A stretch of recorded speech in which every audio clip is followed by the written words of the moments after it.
Hello, everybody, and welcome back to another episode of Nessie's Dead. We are your hosts, Spencer and Helen. Hello. Hello. You did not sound like Mrs. Doubtfire. Oh, good. I'm not doing this if it ain't with Mrs. Doubtfire. I'm on vacation. She's been fired. She's been fired. Doubtfired. Doubtfired. Well, hello, everyone. I really quick wanted to say thank you to everyone who has been listening to us, everyone who has subscribed. If you have not already subscribed or followed on the platform that you are consuming us on, we would very, very greatly appreciate it if you did. Yes, definitely. It's been really fun to see the numbers grow and to see people from all around the world tuning in to listen to Nessie's Dead once a week. So it's very exciting to see this starting up and get going. Yeah, thank you. Also, just a note, fun fact, we just made it onto Reddit. So feel free to check us out there. And that way you can follow along with photos and some videos. So it's a little more interactive for you guys, not just having to Google image everything. And that way you actually know exactly what image we're referring to. Yes, exactly. There's nothing a podcast listener loves more than an image they can't see. I know. I always end up Googling it, so it just makes things a little bit easier for you. So we'll do all the work for you. Yes. All of it. So, it seems you are going to be hosting us tonight, correct? That is correct. Oh. I will be doing the work. I have a very fun story. Still spooky, but it's on the fun side. It is a little paranormal. It touches into some conspiracy. Some people refer to it as a cryptid story. And I don't know what I necessarily classify it as. Like, yes, I would classify it as some conspiracy and as paranormal. It's not really cryptid in my opinion. It touches on aliens. I don't personally consider aliens to be cryptids, but we'll see what you guys think. So it's a little mosh posh of everything. It is. Okay. So, without further ado, should we get into it? We should. So, the story that I have for you is the story of the Flatwoods Monster. Okay. Okay. Does that name ring a bell? A little bit, yes. Okay. So, for this story, we're going to go to the 1950s, specifically September 12th, 1952. We're actually going to be in Appalachia for this case, so that's going to be fun. Ooh, I love a good Appalachia story. So it actually takes place in Braxton County, West Virginia, in this very small town called Flatwoods. Now, Flatwoods is a very small little mountain town at the time. It had a population of 300 people, so tiny. That is very tiny. And very secluded, just kind of up in the mountains and the trees, which that alone is kind of scary to me. Yeah. But the story starts off around dusk when a group of boys, two brothers, Edward and Freddie May, Neil Nunley, Tommy Heyer, and Ronnie Shaver, were all playing outside. They were playing football in front of their elementary school, and they look up at the sky and they see this red ball of light, kind of like a fireball, coming down from the sky above them and landing on a nearby hill in the distance. It's terrifying. I know. I mean, I don't think they were scared at first. Their first idea was like a falling star or a meteorite or something more normal. Little do they know what it was. But they see it crash on that distant hill, and they notice that it kind of got up off the ground and went back to the other side of the hill to where it is now out of sight. They could still see the light from behind the hill, but the object itself was now out of sight. Okay. So it's tree hopping. Yeah. No, that's terrifying. So out of excitement, they decide to venture out to where this light was, but first they had to check in with a parental authority. So they stop off at the Mays brothers' home, and they ask the mom, Kathleen May. She was a local beautician, and I believe had just gotten home from work. Alongside her was their cousin, 17-year-old Eugene Lemon. And they were at the house, and the boys run in, and they're like, oh my God, we just saw something fall from the sky. We want to go check it out. And at first, Kathleen was like, yeah, leave me alone, whatever. Yeah. And they eventually convince her to come out to the front porch, and they show her where that glowing red light is on the other side of that hill. And she thought it was very odd. So she was like, okay, you boys can go explore, go check it out, but I'm going to come with you, and so is our cousin Eugene. Now, Eugene was he was 17 at the time, and he happened to be a part of the West Virginia National Guard. So I think she kind of wanted him to come along because at this time, 17, it was like full-grown man at that time, but he also had some service. Yeah, so it was like bringing an adult male with you. Yeah, and I think he kind of had an idea of how to protect himself coming from the National Guard. West Virginia National Guard. Yeah, makes sense. Have a little protection. I would if I saw a glowing red beam over in the woods. Yeah. I mean, essentially, really, it's this woman, Kathleen, and kind of a bunch of kids. Because the group of boys, the oldest one was like 11. It was really her and a bunch of kids. And the dog. The dog, Richie, does tag along to check this out. Little Richie. So they make their way through the woods towards the hill where that light is. And at this time, they notice that it's not just glowing stagnantly, but it's kind of pulsating, which I thought was very interesting to note. I don't know why. I think it kind of makes it a little more credible to some extent that they described it not just as a steady glow. You know what I mean? Yeah, it gives a little bit more detail, a little bit more information than just a glow. Now we can get that image of it's actually pulsating. Yeah, almost like it's alive, almost like it's breathing. Yeah. They also noted that even though it was nighttime in mid-September in the mountains, it started to get unseasonably warm and very humid. Also, as they got closer, they started to smell a awful scent of burning metal and sulfur. Interesting. Yeah, fun too. I don't know. That doesn't sound like a very fun smell. So now they're starting to get a little anxious, but they're like, okay, we're already halfway there. We might as well push through.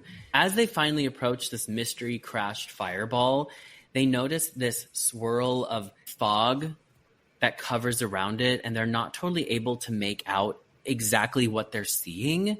They do describe it as somewhat of an egg-like shape at first.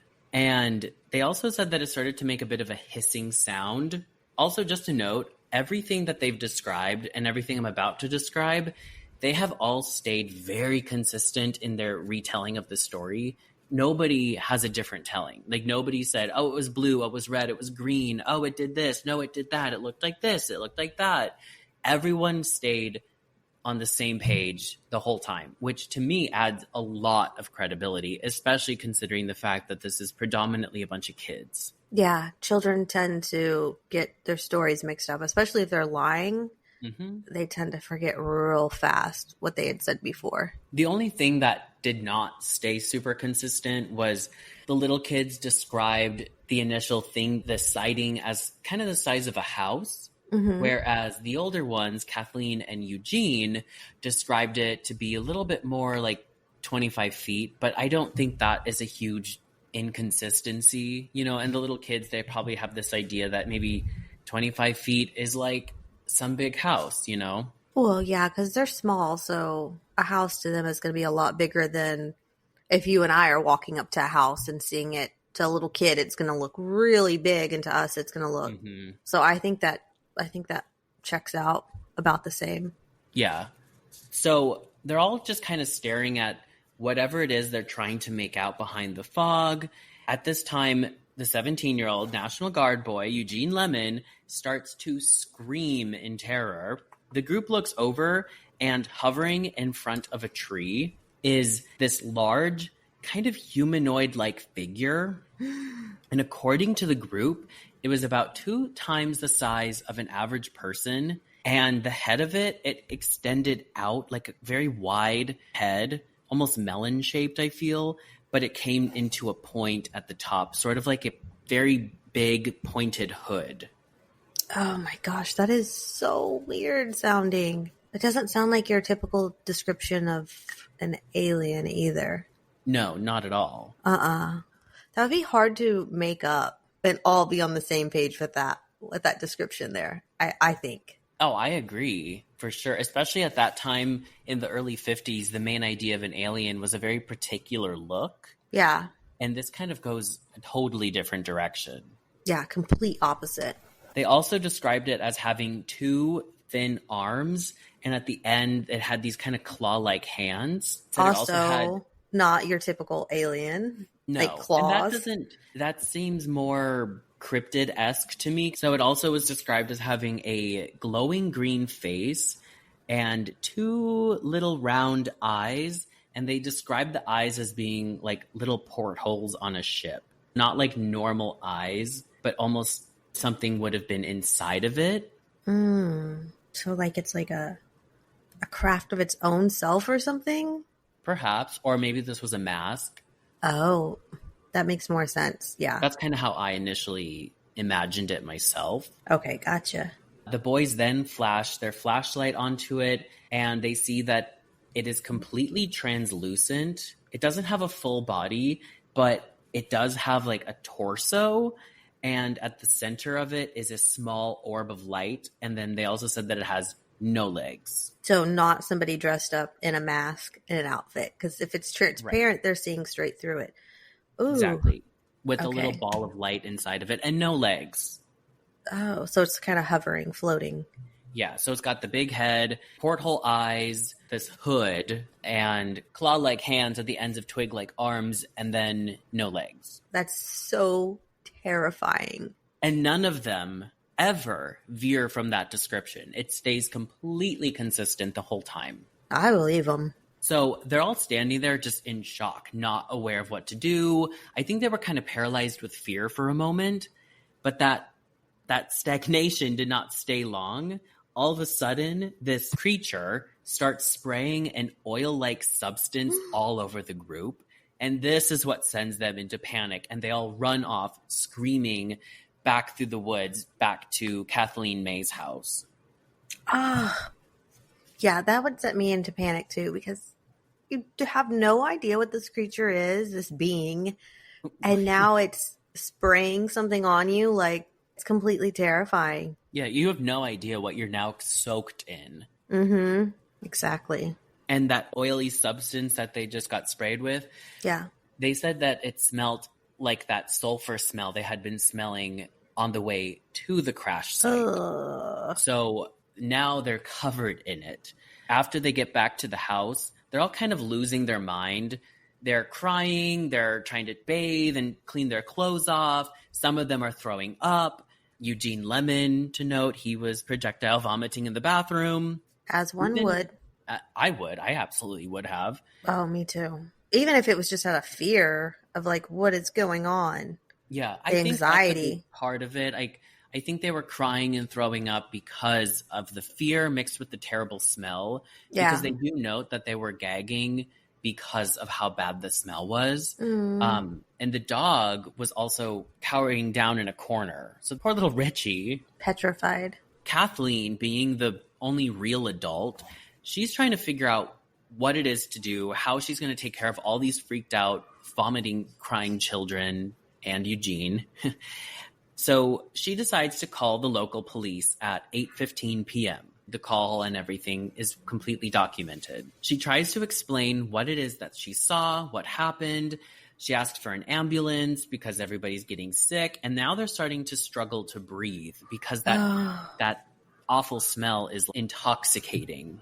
So she asks for the sheriff to come down, but he's not able to at the moment because he's out in a nearby town investigating a report for something else. Can you guess what it is? Aliens. A supposed plane crash. Aliens. So right in their area, they have something crash down from the sky. And in another nearby town, another thing crashed down from the sky, but they think it was a plane in this other town. So the witness that called in this supposed plane crash nearby described it as a plane that looked like it was on fire coming straight down from the sky.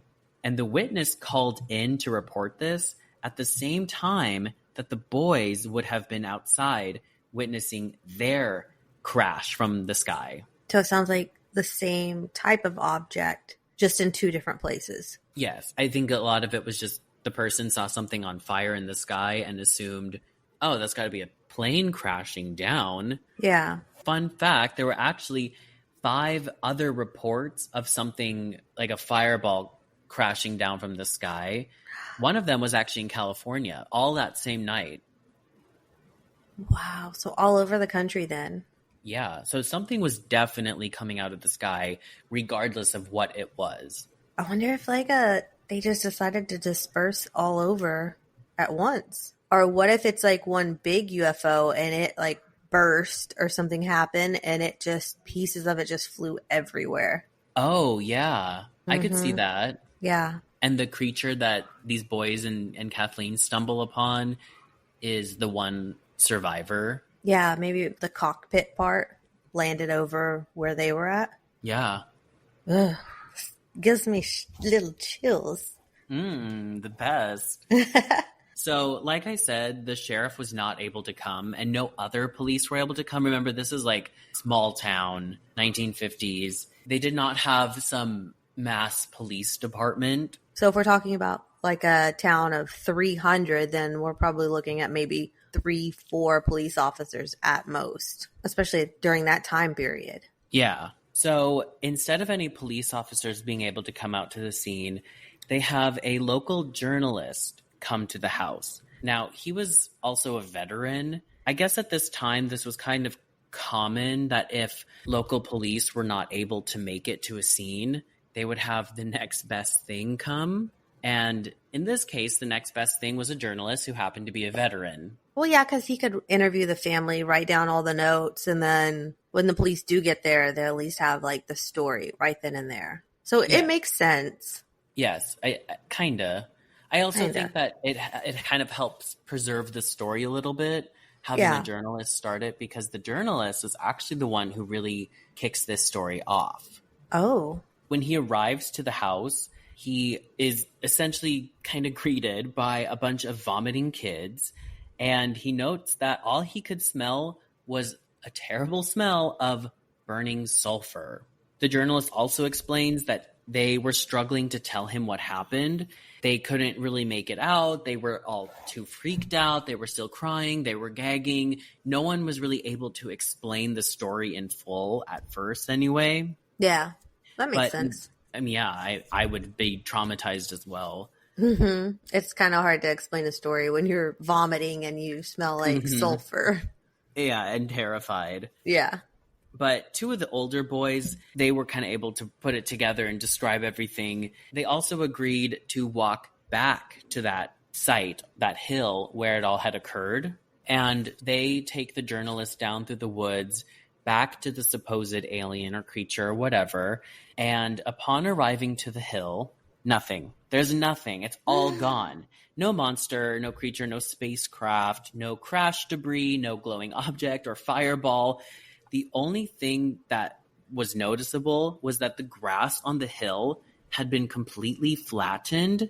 It was covered in a strange oily substance, and sulfuric smell still lingered in that area. It took off. Well, that completely takes away the assumption that maybe it was particles from a UFO or something. I think it probably was the whole system if it just was able to just up and leave. Mm-hmm. Or unless that spacecraft was biological in itself and was able to get up and piece itself back together and be like, out of here. True. The following morning, the journalist does return to the scene, and all of that oil is still there. But he also noticed some drag marks about 8 feet apart from each other, and they went from the tree to the spot on the hill where the grass had been flattened out. So that's kind of interesting to note. Yeah. Maybe it was the ship putting itself back together. Mm-hmm. Or maybe it was the creature getting out of the ship, dragging itself, and then floating up to the tree. Could have been. Or maybe there was 2 creatures and they didn't see the other one. Yeah. I mean, who knows? There's a lot of assumptions that can be made by that. Also that same morning, Kathleen gets a knock on the door, and she has some visitors. They were two very well-dressed men. They were in these nice suits. And anytime there's something that crashes from the sky and you get a knock at the door and there's a man in a tailored suit, two of them, You already know. You just witnessed something intergalactic and Yeah, weird. you already know. So when she opens the door and greets the men, they tell her that they are local photojournalists from a nearby town called Clarksburg. And they say that they heard about her story from last night. They were wondering if they could ask her some questions and if she would take them to the scene. She's like, okay. So she's instantly confused as to why these two small town journalists are, first of all, so nicely dressed, but she's also so confused as to how they heard about it so quickly. And they're not even from her town. They're from Clarksburg. And she's like, what is going on? She does agree to take them back to the scene. And when she does, what she finds very odd is that they do not seem like this is weird. Like the two men, they did not act shocked. They were not taken back. They didn't seem confused by anything they were seeing, like the oil or the flattened grass. She said that they seemed almost familiar with this kind of experience. She notes that they started to touch the oil with their hand and then rub it on their suit. That's not something you would do if you were just, what were they, a photographer? Yeah, journalists. Journalists. Especially if we're thinking about the time period, there's no internet. There's no way that this sort of news from a mom and her three boys that had an account out in the woods somewhere is going to travel to the next city. And then they're like, oh, well, let's go ahead and drive down there and see what that scoop's about. Yeah, and then you stumble on the scene and you touch the weird, unidentifiable, bad-smelling oil and you wipe it on your nice, fancy suit. Yeah, and especially if you are going to travel to the next town. So you've got to have some incentive, like, this is going to be exciting. This is crazy. And to get there and act nonchalant about it, like, all right, pretty cool. Yeah, they don't even play it up. They weren't even pretending to be shocked. Yeah. Men in Black better start doing better. I know. They need to take some acting classes or something. Give us a little shock appeal. But they actually don't hold up their journalist story for long. The next day, they do return and they decide to come clean. And they tell her that they're actually officials from D.C. They explained the reason that they lied to her was because they thought that she would be more likely to tell them about the story and take them to the scene of the event if they were journalists. Yeah. Nah. I would have, if the FBI showed up, I'd be like, it was right back here in the backyard, guys. Right over here. Come check it out. Or what would you do? Would you be like, nope, I'm not saying anything? I would not say anything just because I don't want them to use it to blackmail me. The government's scary. Well, now that you do say that, that family in California, they ended up having to move and everything. That had that supposed alien in their backyard. Remember, it was like a big story like last year. No, I think it was Nevada. Yeah, Nevada. Close enough. Something California, that way, yeah. Nevada.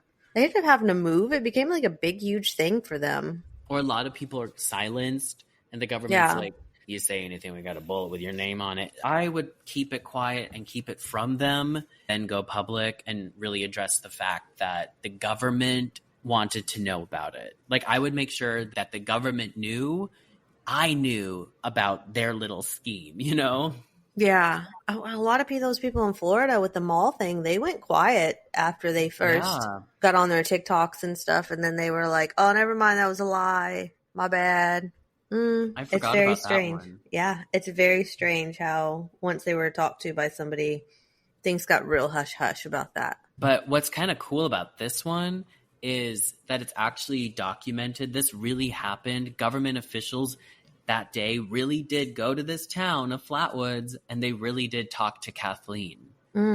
So everything that these people have talked about, it's all documented in so many different ways, which just adds to the credibility of the story. Yeah, it seems very rare that you're going to find that much documentation from an FBI person coming to your home. Usually that's pretty hush-hush, like we said. Yeah, but the main thing they wanted to know about was less about the crash, less about the creature, and they were really, really interested in the oil. So much so that they actually asked her if she still had the clothing from that night that was covered in the oil, and she gave it to them, and they confiscated it. What's in the oil? I don't know, but remember they were wiping it on their suits? Like, there's got to be something that They were taking evidence right in front of her. Yeah. Maybe they put it on their suit so they could test it and bring the suit back to the lab and confirm it. That makes sense. About a month later, Kathleen receives a letter from the Pentagon. And Dadgum. and that's documented as well. Wow. In that letter is a sketch of the supposed creature in the way that she described it and the way that the kids all described it. And it came with a letter of explanation. She describes the sketch that they provided her. She said it looked less like the creature, like she described, and more like a rocket ship. But the way they designed it and the image was kind of as if they were like, oh, see, this is why you thought you saw a creature, when really it was just a rocket ship. They gaslit her. Yep. The old weather balloon trick. I've never seen a damn weather balloon in my life. Me neither. I'd like to. But the letter explains that the U.S. government had launched these experimental rockets, and one of them had crashed. After crashing, it, for whatever reason, started releasing a bunch of oil. I mean, they just completely disregarded her whole experience. And they were like, oh, you really just got spooked. Your mind played tricks on you. And the kids, they were confused and their imagination ran wild. And you guys were just nervous. So you couldn't process everything right. So you thought that this rocket ship was a monster. They also said to keep quiet about this event. So if all she saw was a crashed rocket, why can't she talk about it? Why does she have to be quiet? Exactly. But the old weather balloon.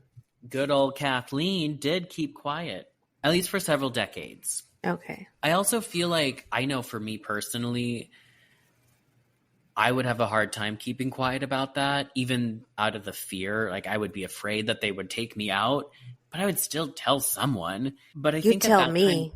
I would tell you, for sure. You'd be the first one to know, actually, and all of our listeners.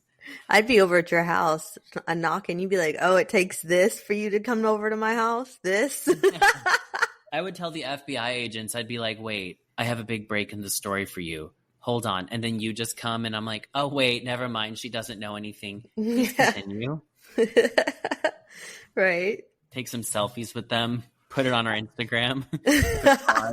I feel like then people had more trust in the government than we do now. They definitely did. See why she was like, oh, okay, yeah, I won't talk about it. You must be right. However, even though she decides to stay quiet, the journalist that initially was at the scene does not. And he runs the story immediately. And that leads to a whole swarm of people wanting to come check this place out. As it should. Yes, and the whole town of Flatwoods has since become a huge tourist destination. I mean, I want to go there. I don't know what is around there, but I do want to check it out. They have a museum. I wonder if it's difficult to find the area where that actually took place. Or do they have a marker or something, probably, you think? They might have a marker, but I think if you can find the elementary school that the kids were playing in front of, because the hill was near that. Just search all the hills across from the elementary school. Yeah. I mean, how hilly can it be? It's only a mountain town. I know, right? Not that hilly. I believe on her deathbed, she did address it about the government coming over to her house. And she was like, yeah, I don't know what I saw. I don't trust this. But again, no one ever veers off their story. It is very consistent the whole time. But of course, a lot of people have a lot of stuff to say about it. A lot of critics, a lot of skeptics. Yeah. So I want to now get into some of the theories as to what it was that they witnessed. Okay. So even though the government does get involved, and even though the government supposedly confirms that something really did crash, it just happened to be a rocket, people don't buy that story either. People really like to jump on the idea that it was just a meteor crashing down to the Earth. Which kind of describes the fireball description. It would describe all of the smoke and fog that surrounded it when they initially approached the scene. However, there are no little bits of meteor ever discovered, nor is there a crater or any burn marks in the grass at all. Yeah, because you said when they got there, there was nothing but flattened grass in the oil. Yeah. Well, I've never seen a meteorite, but I'm guessing a meteorite wouldn't do that. No, it would crash and it would burn and put a hole in the earth. Yeah. Now, a lot of people do agree with the government rocket theory, and they think that it was some kind of top secret project, maybe a weapon, and the general public was not supposed to know about it because some of the information got out because it crashed. The government maybe decided to scrap that project because perhaps, a foreign entity then heard about it. But I think the only thing about that is, well, first of all, it was in two parts. They saw this fireball orb thing, and then they also saw the creature. And the creature is said to be translucent, and it had very obvious features. And now, I've never seen a rocket with arms and claws coming out of its side. So how do we describe that? And also, why was it floating after it crashed? And why was it translucent? Yeah, you can explain it as a rocket, but you can't explain away the fact that an actual being was beside said rocket. So you can say all day, it was a government experiment. They're doing some new war technology. With what? With cryptids, with beings being the pilots? Like, it doesn't make any sense. Also, if it was a rocket crashing, again, no crash debris.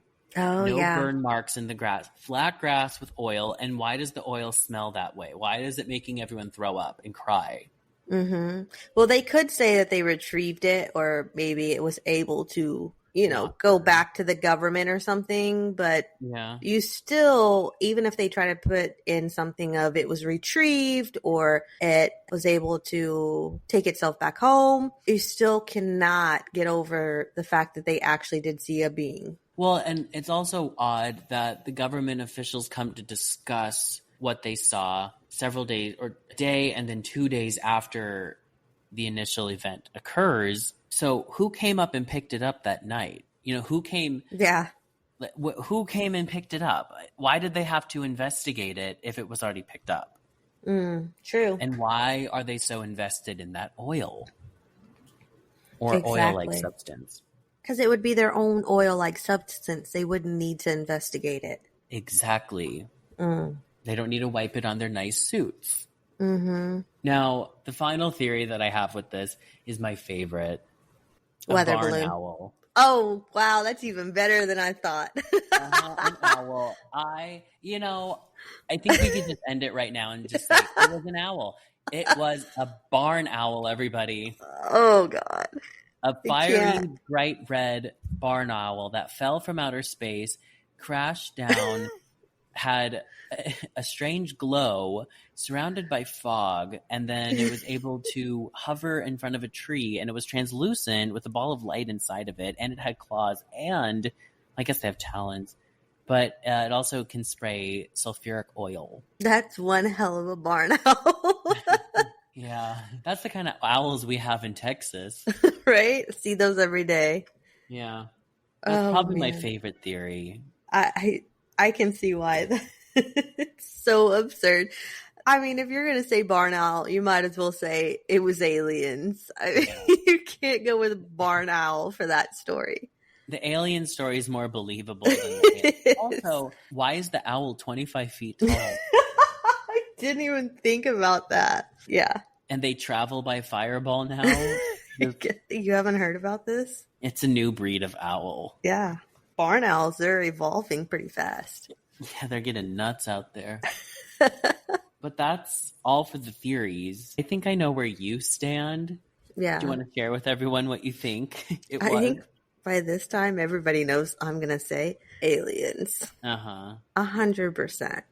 100. I agree. I think it was an alien or something interdimensional. It is not far from where Mothman is said to be. And a lot of people do say it has a similar kind of silhouette to Mothman. So Mothman actually could be another theory. Oh, it could have been when Mothman came to Earth. The origin of the Mothman. You heard it here first, guys. Right here on Nessie's Dead, the podcast. When did the Mothman legend kind of come around? Was that the 70s? I think late 60s. I actually just looked up the distance between where Mothman is said to be and this town, Flatwoods, and it's a 7-hour car ride. However, he could have landed here and after a few years made his way over a little further east. Yeah, it makes sense. He doesn't have to abide by any rules here. He doesn't. But that is all I have for you on the Flatwoods Monster. That was very fun. It was a good story. I like so much that you do have the different perspectives. You have the little children. You have the dog, if he could talk. You've got the mom, a 17-year-old. So you have a full age range there that are all seeing the same thing. They all have the same account, the same illness, the same freaking out. It gives it a lot more credibility than if it was just Ma who went out there with the dog. I believe it's a nice, accurate, real story that you don't really hear a whole lot about. Mm-hmm. It's a good account. I believe it's an actual alien account by these people. Yeah. A lot of documentation of a lot of different things, from journalists to police reports, government officials, the Pentagon, supposed plane crashes. And this case reminds me a little bit of, I can't remember the name, but it was in Africa and it was at a school and all of these children saw the UFO and none of their stories ever changed. And now they're adults and they're all in a Facebook group together. Oh, I didn't know that. Or maybe not a Facebook group. I maybe just threw that out there, but a group or something. Yeah. And none of them steer from what they saw. And they were children, and there's a consistency in their story. Yeah, I find that case very interesting as well. I had seen something recently where they actually interviewed them as adults, and they're sticking with it. Mm-hmm. I think there are a few of them that stuck with it for a long time, and then more recently were like, oh, no, I don't believe it. I don't think we really saw that. But well, somebody probably reached out to him and told him, no, you didn't. Yeah, I think that is more of a kind of coping mechanism. That's one to cover. I want to cover that one for sure. Okay, well, I'll let you have her, I guess. Or you can cover it. I mean, I could stray away from my true crime spree. Yeah, I'll have to stray away from my paranormal conspiracy. Aliens. Collection. Well, that's all I have for you. I loved it. It was fantastic. Thank you. I feel like this also gave us a little bit of a breather, some levity. Yes. After some brutal crime stories. Yeah, we've had some pretty heavy ones. Mm-hmm. Well, I guess we're going to say good night. And pleasant nightmares. Bye. Bye.